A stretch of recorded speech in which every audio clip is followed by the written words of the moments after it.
আসসালামু আলাইকুম। অবিরাম বাংলা সংবাদে সবাইকে স্বাগত জানাচ্ছি আসিফুর রহমান সাগর। শুরুতেই বিআরবি কেবলস সংবাদ শিরোনাম।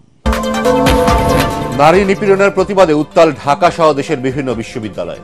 দোষীদের গ্রেফতারে স্বরাষ্ট্র উপদেষ্টাকে 24 ঘন্টার আলটিমেটাম। শিক্ষার্থীদের ধর্ষণ বিরোধী মঞ্চ গঠনের ঘোষণা। সংস্কারের সুপারিশে শিগগিরই দলগুলোর সাথে সরকারের সিরিজ সংলাপ জানালেন বিশেষ সহকারী মনির হায়দার। নির্বাচনী ঐক্য প্রক্রিয়া বিলম্বিত হলে সংকটের আশঙ্কা। Debate for democracy. বাংলাদেশে কাজ শুরু করেছে বিশ্বখ্যাত স্যাটেলাইট ভিত্তিক ইন্টারনেট সেবাদানকারী প্রতিষ্ঠান স্টারলিংক, জানালেন প্রধান উপদেষ্টার বিশেষ সহকারী। নিশ্চিত হবে কম খরচে উচ্চ গতির সেবা। নওগাঁয় আওয়ামী সমর্থিতদের কবল থেকে মুক্ত করে নতুন করে ইজারা দেওয়া হচ্ছে জলমহালগুলো। উপকৃত হচ্ছেন প্রকৃত মৎস্যজীবীরা।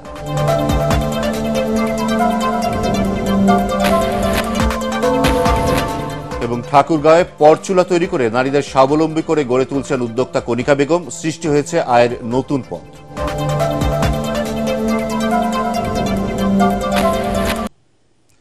শুনছিলেন বিআরবি কেবলসের সংবাদ শিরোনাম, এবার বিস্তারিত।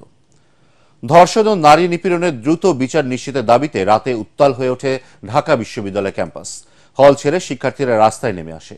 ধর্ষকদের গ্রেফতারে স্বরাষ্ট্র উপদেষ্টাকে 24 ঘন্টার আলটিমেটাম দেন আন্দোলনকারীরা। রাতে ঢাকা বিশ্ববিদ্যালয়ের রাজু ভাস্কর্যের সামনে বিক্ষোভ সমাবেশ থেকে ধর্ষকদের সর্বোচ্চ শাস্তি নিশ্চিতে বিশেষ ট্রাইব্যুনাল গঠনের দাবিও জানান শিক্ষার্থীরা। এ সময় ধর্ষণের বিরুদ্ধে আন্দোলন গড়ে তুলতে ধর্ষণ বিরোধী মঞ্চ গঠনের ঘোষণা দেওয়া হয়। মনির হোসেন তপুর রিপোর্ট। ধর্ষকদের বিরুদ্ধে আবারও ফুঁসে উঠেছে ঢাকা বিশ্ববিদ্যালয়ের শিক্ষার্থীরা। জুলাই আন্দোলনের মতো আবারও রাজপথে নেমেছে তারা। ধর্ষকদের বিরুদ্ধে সুফিয়া কামাল হল থেকে শুরু হওয়া বিক্ষোভে একে একে যোগ দেয় সব হলের শিক্ষার্থীরা। মধ্যরাতে সবাই জড়ো হয় রাজু ভাস্কর্যের পাদদেশে। মাগুরার 8 বছরের শিশুসহ বেশ কয়েকটি ধর্ষণের ঘটনা ও নারী নিপীড়নের প্রতিবাদে উত্তাল হয়ে ওঠে পুরো ক্যাম্পাস।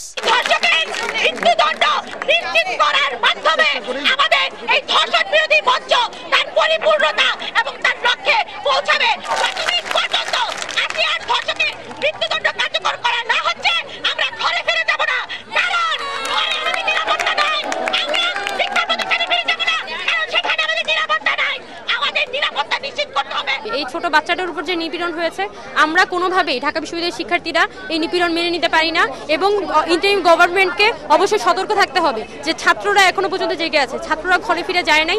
আপনারা যদি এভাবে আইন শৃঙ্খলা পরিস্থিতি এভাবে হেলাফেলা করে হ্যান্ডেল করেন, তাহলে ছাত্রদেরকে আবার যে রাস্তায় আসতে বাধ্য হইতে হবে, এটাই আজকে আমরা রাস্তায় এসে প্রমাণ করেছি। এখান থেকেই ঘোষণা দেওয়া হয় ধর্ষণ বিরোধী মঞ্চের। ধর্ষকদের দ্রুত গ্রেফতার করে ফাঁসি নিশ্চিতের দাবি জানায় আন্দোলনকারীরা। ধর্ষণের কাহিনীগুলো ঘটলো, সেগুলোর সর্বোচ্চ শাস্তি দেওয়া হোক, তাহলে যদি একটু মানুষের টনক নড়ে। আমরা চাচ্ছি যে ধর্ষকদের একমাত্রই শাস্তি হবে, সেটা হবে ফাঁসি। অন্তর্বর্তীকালীন সরকারকে আনার পর থেকে আমরা লক্ষ্য করছি সারা দেশ জুড়ে হত্যা, তারপর হচ্ছে নির্যাতন থেকে শুরু করে আপনার ধর্ষণ বেড়ে গিয়েছে। একটা নারী রাস্তায় হাঁটবে, সে যেন কোনো পুরুষ কর্তৃক লাঞ্ছিত না হয়। ছোটবেলা থেকে ছেলে হোক মেয়ে হোক, দুই পক্ষকেই ওইভাবেই তৈরি করা, যাতে তারা অন্য লিঙ্গের মানুষের সম্মান দিতে শেখে। রাত 3টার দিকে রাজু ভাস্কর্য ত্যাগ করে হলে ফিরে যায় শিক্ষার্থীরা। রোববার সন্ধ্যা 7:30টায় বিশ্ববিদ্যালয়ের প্রতিটি হল থেকে মশাল মিছিল নিয়ে রাজু ভাস্কর্যের পাদদেশে বিক্ষোভ কর্মসূচি পালনের ঘোষণা দেন আন্দোলনকারীরা। মনির হোসেন তপু, এটিএন বাংলা, ঢাকা। আগামী 48 ঘন্টার মধ্যে অন্তর্বর্তী সরকারকে ধর্ষকদের সর্বোচ্চ শাস্তির মৃত্যুদণ্ড নিশ্চিত করার দাবি জানিয়ে বিক্ষোভ করেছেন জাহাঙ্গীরনগর বিশ্ববিদ্যালয়ের শিক্ষার্থীরা। রাত 2:45টার দিকে বিশ্ববিদ্যালয়ের প্রধান ফটক সংলগ্ন ঢাকা আরিচা মহাসড়ক অবরোধ করে বিক্ষোভ করেন তারা। পরে রাত 3টার দিকে অবরোধ তুলে নেন শিক্ষার্থীরা। ধর্ষণের প্রতিবাদে ভোরে বিক্ষোভ মিছিল করেছে খুলনা বিশ্ববিদ্যালয়ের শিক্ষার্থীরা। তারা প্রতিটি ধর্ষণের ঘটনার সুষ্ঠু তদন্ত ও দ্রুততম সময়ের মধ্যে দোষীদের সর্বোচ্চ শাস্তি কার্যকরের দাবি জানিয়ে স্লোগান দেন। প্রতিটি হলের শিক্ষার্থীরা মিছিল নিয়ে হাদি চত্বরে সমবেত হয়। সেখান থেকে ক্যাম্পাস ঘুরে আবার হাদি চত্বরে গিয়ে শেষ হয়। মিছিল শেষে সংক্ষিপ্ত সমাবেশে মাগুরার 8 বছরের শিশু ধর্ষণের ঘটনায় জড়িতদের সর্বোচ্চ শাস্তির দাবি জানানো হয়। মাগুরায় ধর্ষণের শিকার 8 বছরের শিশুটির অবস্থা সংকটাপন্ন। উন্নত চিকিৎসার জন্য নেওয়া হয়েছে ঢাকার সম্মিলিত সামরিক হাসপাতালে। বিএনপির ভারপ্রাপ্ত চেয়ারম্যান তারেক রহমানের নির্দেশে শিশুটিকে ঢাকা মেডিকেল কলেজ হাসপাতালে দেখতে যায় একটি প্রতিনিধি দল। এ সময় পরিবারকে সব ধরনের সহায়তার আশ্বাস দেন তারা। 8 বছরের এই শিশুটিকে দেখতে হাসপাতালে আসেন সমাজ কল্যাণ উপদেষ্টা শারমিন এস মুর্শিদও। ধর্ষণের ঘটনায় এরই মধ্যে 4 জনকে গ্রেফতার করেছে পুলিশ। ঐশী গোস্বামী প্রমাণ রিপোর্ট। বড় মেয়ের শ্বশুরবাড়িতে সঙ্গী হিসেবে 8 বছরের ছোট শিশুটিকে পাঠিয়েছিলেন মা। কে জানতো এই বাড়িতেই এমন পৈশাচিক নির্যাতনের শিকার হতে হবে ছোট্ট এই শিশুটিকে। পৈশাচিক নির্যাতনের পর মৃত ভেবে তাকে ফেলে রেখে যায় নরপিচাসরা।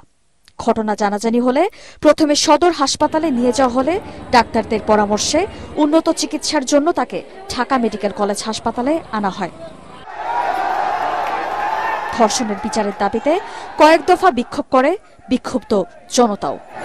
শিশুটির শারীরিক অবস্থা ক্রমেই অবনতি হচ্ছে বলে জানিয়েছেন চিকিৎসকরা।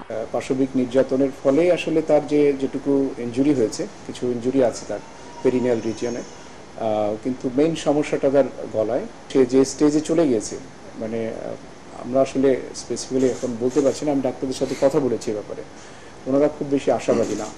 পাশাপাশি সব ধরনের সহযোগিতার আশ্বাস দিয়েছে বিএনপি।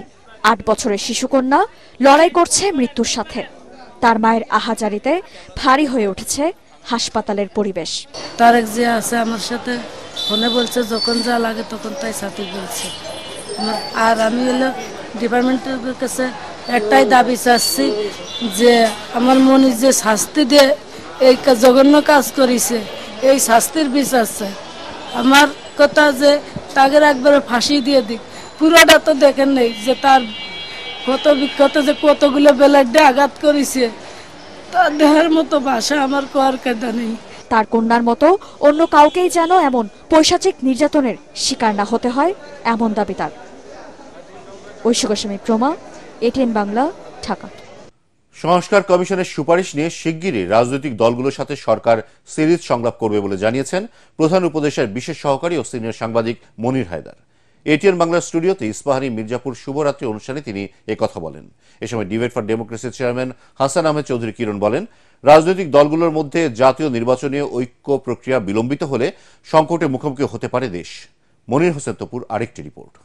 কথা বলবো জাতীয় ঐক্যমত ও আগামী নির্বাচন এবং এই বিষয়ে কথা বলবার জন্য এটিএন বাংলার জনপ্রিয় টক শো ইস্পাহানী মির্জাপুর শুভরাত্রিতে অংশ নেন বিভিন্ন রাজনৈতিক দল ও শক্তির সঙ্গে জাতীয় ঐক্যমত গঠনে দায়িত্বপ্রাপ্ত প্রধান উপদেষ্টার বিশেষ সহকারী ও সিনিয়র সাংবাদিক মনির হায়দার। 150টিরও বেশি সুপারিশ, যে এই কোন সুপারিশের ব্যাপারে রাজনৈতিক দলগুলোর কার কি অভিমত, তাদেরকে অনুরোধ করা হয়েছে আগামী 13ই মার্চের মধ্যে এটা পূরণ করে কমিশনকে পাঠাবে এবং রাজনৈতিক দলগুলো সেটা পাঠানোর পরে সেটার আলোকে দীর্ঘ সিরিজ আলোচনা সংলাপ হবে রাজনৈতিক দলগুলোর সঙ্গে। কিন্তু সরকারের তরফ থেকে সরকার চাইছে খুব দ্রুত এই প্রক্রিয়াগুলো শেষ করতে। এ সময় তিনি আরো বলেন, জাতীয় নির্বাচন নিয়ে দেশের স্বার্থে কোনো রাজনৈতিক দলের পক্ষপাত করার সুযোগ নেই, তবে গণহত্যা, মানবতা বিরোধী অপরাধ ও লুটপাটের বিচার হতে হবে। মাত্র 4 সপ্তাহের মধ্যে প্রায় 2000 লোককে হত্যা করেছে। এরপরে সেই শক্তিটা স্বাভাবিক রাজনৈতিক দল হিসাবে বিবেচিত হবে কিনা, জাতি হিসাবে আমাদেরকে প্রথমে এই প্রশ্নের সুরাহা করতে হবে। যেভাবেই করি না কেন, এই প্রশ্নের সুরাহা হলে বাকি সব প্রশ্নের সমাধান হয়ে যাবে, জবাব পাওয়া যাবে। এ সময় জাতীয় স্বার্থে অন্তর্বর্তী সরকার প্রধান প্রফেসর ডক্টর ইউনূস যত দ্রুত সম্ভব আনুষ্ঠানিকভাবে নির্বাচনী রোডম্যাপ ঘোষণা করবে বলে আশাবাদ ব্যক্ত করেন অনুষ্ঠানটির সঞ্চালক ডিবেট ফর ডেমোক্রেসির চেয়ারম্যান হাসান আহমেদ চৌধুরী কিরণ। মত দ্বিমত থাকতেই পারে এবং সেই মত দ্বিমত যাতে আমাদের অসৌন্দর্যে পরিণত না হয় সেটি কিন্তু আমরা প্রত্যাশা করতে চাই এবং আমরা মনে করি অন্তর্বর্তীকালীন সরকার সকলকে সহানুভূতিশীল একই দৃষ্টিতে তারা দেখে আগামী জাতীয় নির্বাচন একটা রোডম্যাপ ঘোষণা করবেন এবং সেই রোডম্যাপ ঘোষণার মধ্যে দিয়ে আজকে বিএনপি যে উদ্বেগ, তার সম্ভাবনা দলগুলি যে উদ্বেগ, সেই উদ্বেগ থেকে আমরা বেরিয়ে আসতে পারব। সুযোগ পেলেই আবারও ফ্যাসিজম করবে আওয়ামী লীগ, তাই শেখ হাসিনার নির্দেশে একের পর এক প্রোপাগান্ডা ছড়াচ্ছে তার অনুসারীরা বলে আলোচনা হয় অনুষ্ঠানে। গণহত্যাকারী কোন শক্তিকে রাজনৈতিক দল বিবেচনা করে কোন রাষ্ট্রীয় আয়োজনে আমন্ত্রণ জানানো, এটা কি আপনি বা দেশের সাধারণ মানুষ গ্রহণ করবে? যদি করে তাহলে হতে পারে। মনির হোসেন তপু, এটিএন বাংলা, ঢাকা। দেশে গ্রাউন্ড আর্থ স্টেশন স্থাপনে সহায়তা দিতে ট্রাম্পের উপদেষ্টা ও বিশ্বের শীর্ষ ধনী ইলন মাস্কের প্রতিষ্ঠান স্টারলিংকের সাথে কাজ শুরু করেছে কয়েকটি বাংলাদেশি প্রতিষ্ঠান। প্রধান উপদেষ্টা ডাক, টেলিযোগাযোগ এবং তথ্য প্রযুক্তি বিষয়ক বিশেষ সহকারী ফয়েজ আহমেদ তৈয়ব জানান, বর্তমানে স্টারলিংকের একটি প্রতিনিধি দল বাংলাদেশ সফরে রয়েছে। এই সফরে ভূমি বরাদ্দ, নির্মাণ সহায়তা ও অবকাঠামো রক্ষণাবেক্ষণের মতো কার্যক্রম পরিচালনায় সহযোগিতা চুক্তি হয়েছে। তিনি আরও জানান, এরই মধ্যে কয়েকটি বাংলাদেশি প্রতিষ্ঠানের নিজস্ব সম্পত্তি এবং কিছু ক্ষেত্রে হাইটেক পার্কের জমি ব্যবহারের বিষয়ে বিবেচনা করছে স্টারলিংক। স্টারলিংক বাংলাদেশের প্রান্তিক অঞ্চলের লোডশেডিং কিংবা প্রাকৃতিক দুর্যোগে হাই স্পিড ইন্টারনেটের নিশ্চয়তা দেবে। এতে দেশের উদ্যোক্তা, ফ্রিল্যান্সার, এনজিও এবং এসএমই ব্যবসায়ীদের কর্মকাণ্ড এবং ডিজিটাল অর্থনৈতিক পদক্ষেপ বেগবান হবে বলেও জানান প্রধান উপদেষ্টার বিশেষ সহকারী। নওগাঁয় দখলমুক্ত করে নতুন করে ইজারা দেওয়া হচ্ছে জলমহালগুলো। দীর্ঘদিন থেকে যেগুলো ক্ষমতার প্রভাবে ভোগ করত পতিত আওয়ামী লীগ সরকারের সুবিধাভোগী ব্যবসায়ীরা, যার ফলে কোটি কোটি টাকা রাজস্ব হারিয়েছে সরকার। নতুন ইজারায় খুশি প্রকৃত মৎস্যজীবীরা। নওগাঁ প্রতিনিধি রায়হান আলমের পাঠানো রিপোর্ট জানাচ্ছেন জাহিদুল আলম। নওগাঁর নিয়ামতপুর উপজেলার দিঘিপাড়ার এই দিঘিটি বিগত 17 বছর যাবৎ দখলে রেখেছিল সাবেক ক্ষমতাসীনরা। নামমাত্র ইজারায় মাছ চাষ করতেন তারা। এইরকমই জেলার অন্যান্য জলমহলগুলো থেকে বছরের পর বছর প্রকৃত রাজস্ব বঞ্চিত হয়ে আসছে সরকার। তবে পট পরিবর্তনের পর সেগুলো উদ্ধারে তৎপরতা শুরু হয়।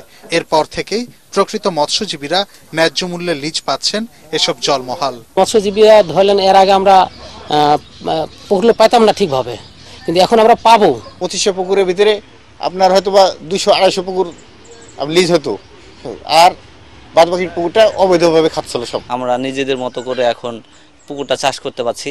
কয়েক মাসে এসব পুকুর দিঘি থেকে বকেয়া ইজারা এবং খাস কালেকশন মিলে রাজস্ব এসেছে কয়েক কোটি টাকা, যাতে শুধু সরকার নয়, সুফল পাচ্ছেন নিবন্ধনভুক্ত মৎস্যজীবীরা। খাস কালেকশন বাবদ 25,23,120 টাকা, সর্বমোট 1,13,75,910 টাকা রাজস্ব আদায় করা হয়। বড় মৎস্যজীবীদের পাশাপাশি ক্ষুদ্র মৎস্য চাষীরাও যেন এই জলমহলগুলোর সুবিধা পান তা নিশ্চিতে নীতিমালা পরিবর্তনের চেষ্টা চলছে বলে জানায় প্রশাসন। নীতিমালাটা একটু সংশোধন করে আমাদের শুধুমাত্র মৎস্যজীবী ছাড়া মৎস্য চাষী যারা, তাদেরকে অন্তর্ভুক্ত করা যায়, এজন্য আমরা সদাশয় সরকারের দৃষ্টি আকর্ষণ করেছি।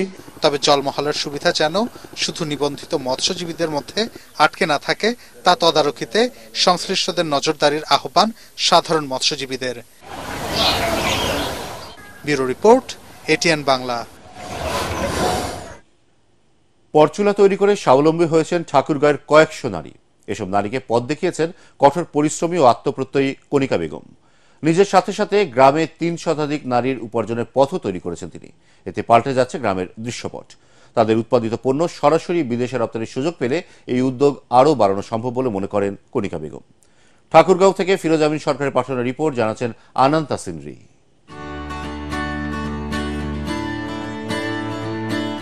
ঠাকুরগাঁও সদর উপজেলার জগন্নাথপুর ইউনিয়নের খাগড়াবাড়ি গ্রামের কণিকা বেগম 2002 সালে ঢাকার একটি পরচুলা তৈরির কারখানায় কাজ করতেন।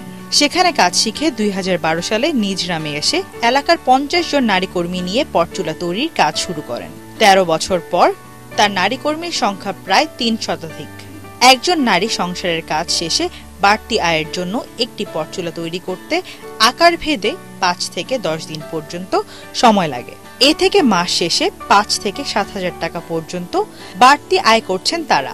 ঘরে বসে নিজের রোজগারে বাড়তি আয়ে স্বাবলম্বী হচ্ছে অসচ্ছল এসব পরিবার। চুলের ক্যাপ তৈরি করে আমরা যেগুলো টাকা পাই এগুলো সংসারের কাজে লাগে আমাদের। 3,000-4,000 টাকা পাই। আমার লেখাপড়ার যা খরচ তা আমি এটা থেকেই পাই।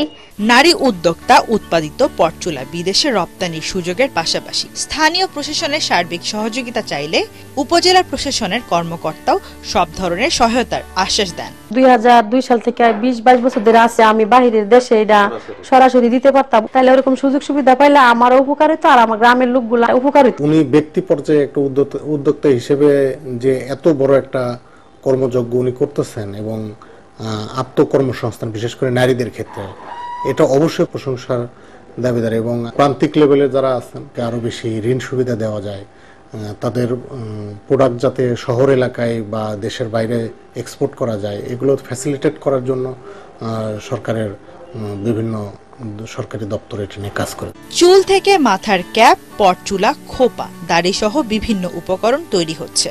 ঢাকার বিভিন্ন কোম্পানি এসব সংগ্রহ করে প্রক্রিয়াজাত করে বিভিন্ন দেশে রপ্তানি করছে। Bureau report, ATN Bangla. রংপুর নগরীর নবাবগঞ্জ বাজারে ব্যবসায়ীদের বিরুদ্ধে বেগম রোকেয়া বিশ্ববিদ্যালয়ের 2 শিক্ষার্থীকে মারধরের অভিযোগ উঠেছে। এই ঘটনায় শিক্ষার্থীরা সড়ক অবরোধ করে দোষী ব্যবসায়ীদের শাস্তির দাবিতে বিক্ষোভ করে। শিক্ষার্থী ও প্রত্যক্ষদর্শীরা জানায়, শনিবার রাত 9:30টার দিকে নবাবগঞ্জ বাজারের সিটি পোশাক হাউসের সামনে বেগম রোকেয়া বিশ্ববিদ্যালয়ের 3 শিক্ষার্থী কথা বলছিলেন। এ সময় ব্যবসায়ীরা তাদের সরে যেতে বলেন। এ নিয়ে ব্যবসায়ীদের সাথে শিক্ষার্থীদের কথা কাটাকাটি হয়। এরই এক পর্যায়ে ব্যবসায়ীরা বিশ্ববিদ্যালয়ের 12তম ব্যাচের ইলেকট্রিক্যাল, ইলেকট্রনিক্স, ইঞ্জিনিয়ারিং বিভাগের শিক্ষার্থী সৌরভ ও শরীফকে মারধর করে। এর প্রতিবাদে বিশ্ববিদ্যালয়ের শিক্ষার্থীরা সড়ক অবরোধ করে ব্যবসায়ীদের বিচারের দাবিতে বিক্ষোভ শুরু করে। পরে সেনাবাহিনীর সদস্যরা পরিস্থিতি নিয়ন্ত্রণের চেষ্টা চালায়। দাবি পূরণের আশ্বাসে রাত 11:15টার দিকে শিক্ষার্থীরা অবরোধ তুলে নেন। আমের মৌসুম আসতে এখনো কয়েক মাস বাকি, অথচ এই অসময়েও চাঁপাইনবাবগঞ্জের কোনো কোনো বাগানে দেখা মিলছে পাকা আমের। বিশেষ করে এই রমজান মাসের চাহিদাকে মাথায় রেখে 12 মাসি জাতের কাটিমন আম চাষ করেছেন অনেক কৃষি উদ্যোক্তা। বাজারে চাহিদা থাকে, ভালো দামও পাচ্ছেন তারা। চাঁপাইনবাবগঞ্জ প্রতিনিধি নাসিম মাহমুদের পাঠানো রিপোর্ট, জানাচ্ছেন খায়রুল ইসলাম।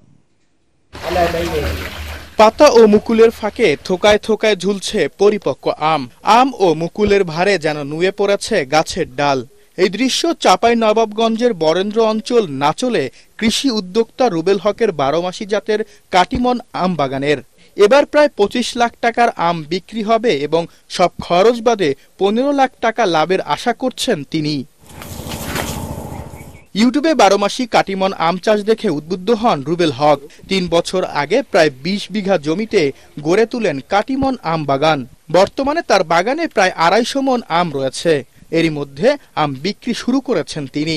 কেজি হিসাবে ধরতে গেলে 300 টাকা কেজি বিক্রি করছি। মন আপনার 13, 14, 12,000 টাকা মন বিক্রি করছি। আপনার এক সময় একটু আপ ডাউন করে দাম, 12,000, 14,000, 15,000 টাকা মন করে বিক্রি করা পড়ে। আম চাষিরা জানান, এ সময় উৎপাদিত কাটিমন আম অত্যন্ত সুস্বাদু। বাগান থেকেই বিক্রি হয়ে যায় এসব আম। কাটিমনের জাতটি 3 স্টেপে মুকুল আসে। আমরা সচরাচর চাষিরা চেষ্টা করি এই সিজনের বাজার মূল্য অনুযায়ী এই আমটা নিয়ে থাকি। আমাদের এই দেশের কাটিমন আমটা চাহিদা করে কাস্টমারে, অথচ আমরা বাগান থেকে পাইকারি সেল দিতে পারি। কৃষি সম্প্রসারণ অধিদপ্তরের হিসেবে 1792 হেক্টর জমিতে কাটিমন আমের বাগান রয়েছে চাঁপাইনবাবগঞ্জ জেলায়। দেশি ফল আমদানির একটি হিড়িক পড়ে যায়, তাতে করে আমাদের অনেক বৈদেশিক মুদ্রা লস হয়। আমরা যদি দেশেই এই ধরনের 12 মাসি ফলগুলো উৎপাদন বাড়াতে পারি, তাহলে আমাদের ভোক্তাগণ যেমন সন্তুষ্ট হবে, এর পাশাপাশি আমরা আমাদের অর্থনীতিকে সমৃদ্ধ করতে পারবো। রুবেলের মতো নতুন নতুন উদ্যোক্তা এগিয়ে এলে দেশের অর্থনীতিতে নতুন মাত্রা যোগ হবে বলেও জানালেন কৃষি বিভাগের এই কর্মকর্তা। Bureau report, ATN Bangla.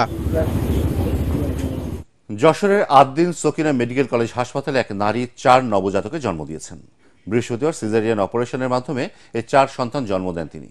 হাসপাতালটিতে দ্বিতীয়বারের মতো এমন ঘটনায় উচ্ছ্বসিত সকলে।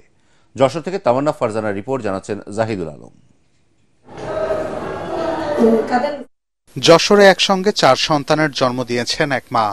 বৃহস্পতিবার যশোর আদ্দিন সকিনা মেডিকেল কলেজ হাসপাতালে সুমাইয়া আক্তার সুইটি 1 ছেলে ও 3 মেয়ে সন্তান প্রসব করেন। ছেলের নাম রাখা হয়েছে সিয়াম, মেয়েদের নাম এখনো চূড়ান্ত হয়নি।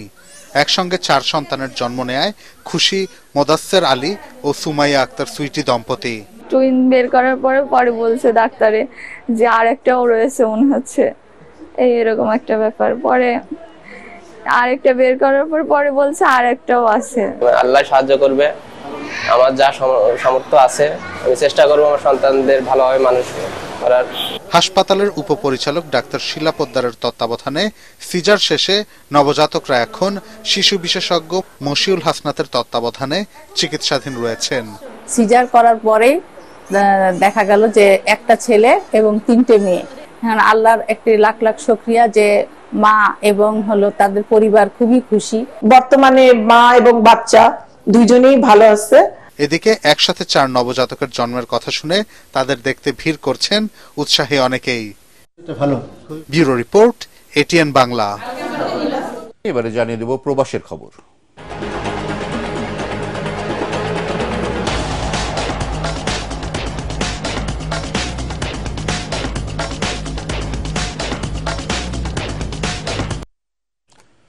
ফ্যাসিস্ট সরকারের পতনে অভিবাসী শ্রমিকদের বিশাল অবদান রয়েছে বলে উল্লেখ করেছেন বিএনপির কেন্দ্রীয় সহসভাপতি অ্যাডভোকেট জয়নুল আবেদিন। তিনি বলেন, প্রবাসী শ্রমিকরা রেমিটেন্স পাঠানো বন্ধ করে জুলাই আন্দোলনে সামিল হয়েছিলেন। সৌদি আরবের মক্কায় বুড়িচং প্রবাসী জাতীয়তাবাদী ফোরাম আয়োজিত আলোচনা, সেহরি ও দোয়া মাহফিলে প্রধান অতিথির বক্তব্যে তিনি এসব কথা বলেন। মক্কা প্রাদেশিক বিএনপির প্রধান উপদেষ্টা মোহাম্মদ নাসের খান চৌধুরী সভাপতিত্বে অনুষ্ঠিত সভায় প্রধান বক্তা ছিলেন বুড়িচং উপজেলা বিএনপির সভাপতি এটিএম মিজানুর রহমান।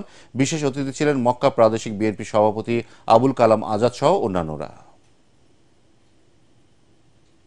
এবার পার্টেক্স খেলার খবর।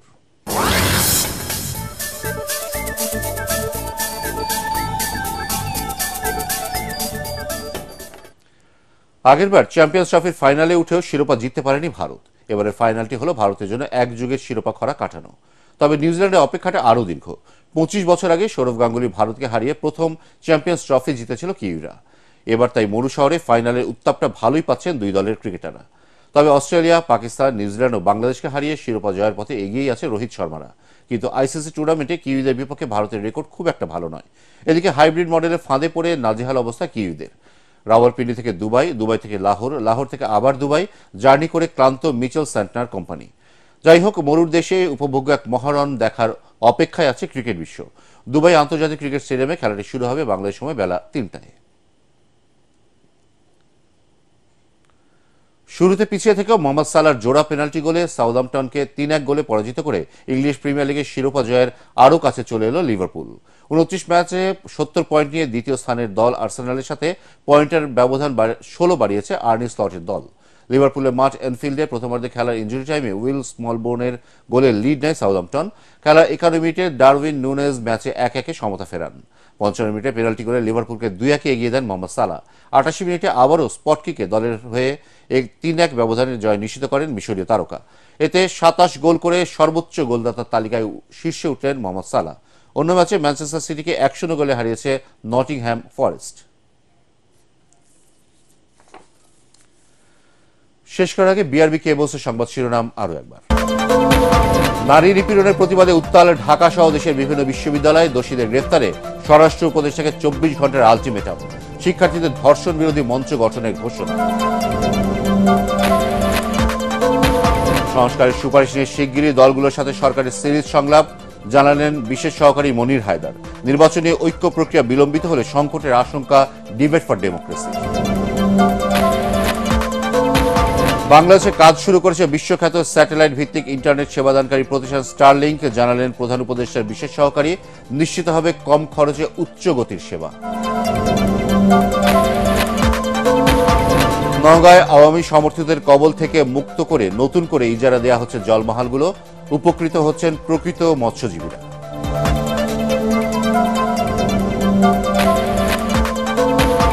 এবং ঠাকুরগাঁয়ে পরচুলা তৈরি করে নারীদের স্বাবলম্বী করে গড়ে তুলছেন উদ্যোক্তা কণিকা বেগম। সৃষ্টি হয়েছে আয়ের নতুন পথ।